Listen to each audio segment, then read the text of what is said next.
Professor, I'm looking at a letter dated March 16, 2020. It's a letter to Governor Lamont in Connecticut. The title of it is Urgent Action Needed to Protect Individuals in Connecticut's Prisons and Jails from Coronavirus 19 Pandemic. Did you sign that letter?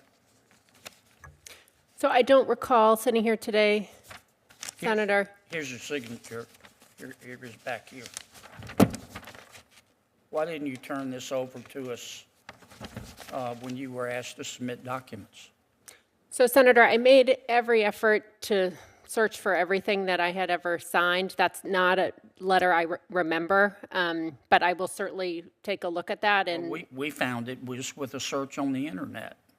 so I apologize, Senator. I apologize. In that your I missed letter that. to the governor, here's what you say.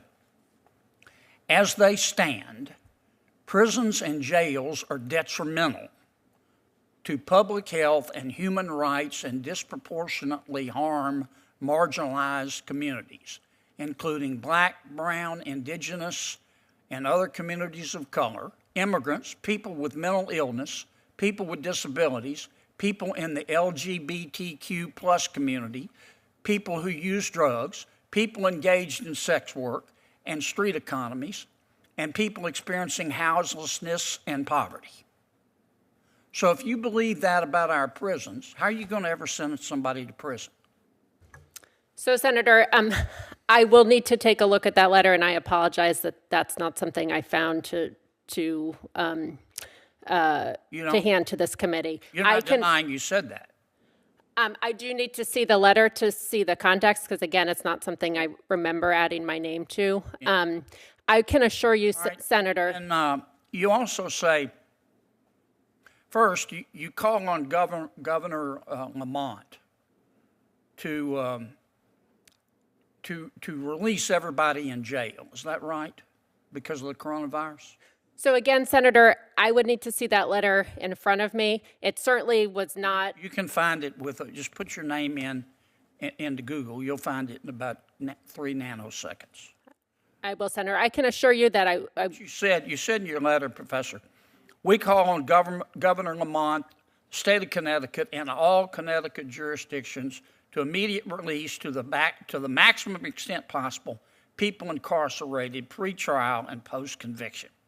And then you go on to say, talking once again about our jails, the global COVID-19 pandemic is throwing into sharp relief the untenable state of our penal system and the need for sustained action to shrink its scale, shrink its size, and shrink its scope.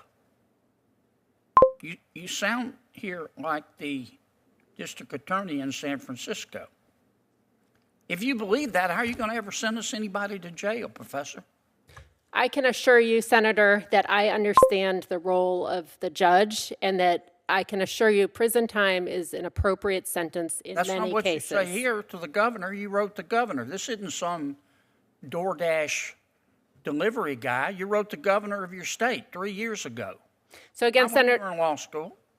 So again, Senator, I would need to look at the letter. It sounds like it was written at the height of the pandemic, where governors were looking for. You also wrote the governor, you said people over the age of 55 are at the greatest risk for COVID-19, but also pose the least public safety risk to our communities. People in this age group can and should be released immediately to mitigate the spread of COVID-19. You think the governor if you're over the age of 55, he should have let everybody go? No, Senator, that's not a position. That's what you said. Okay. Here it is, biggest house.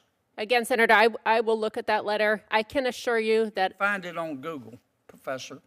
You also say Governor Lamont should issue an executive order to direct the state's attorney offices and law enforcement entities, including the town and city police departments, and any federal law enforcement entity operating within the state to immediately cease adding to the incarcerated prison population given the high risk of infection posed by the population increase. You asked the governors to tell every law enforcement official in the state to stop arresting people and putting them in jail, didn't you? So again, Senator, I have to look at that letter. I do think there were modifications that the governors were making around the country to respond to the pandemic. You also had an opinion in your letter about, can I have another 30 seconds, Mr.? You had an opinion in your letter about immigration. You said, immigration detention poses the same health risk to jails and prisons, and Connecticut law enforcement must stop feeding people into the unsafe and inhumane immigration detention system. Then you say, Governor Lamont should release all individuals currently in state custody who are awaiting transfer to ICE custody, and the governor should declare a moratorium on all such future transfers.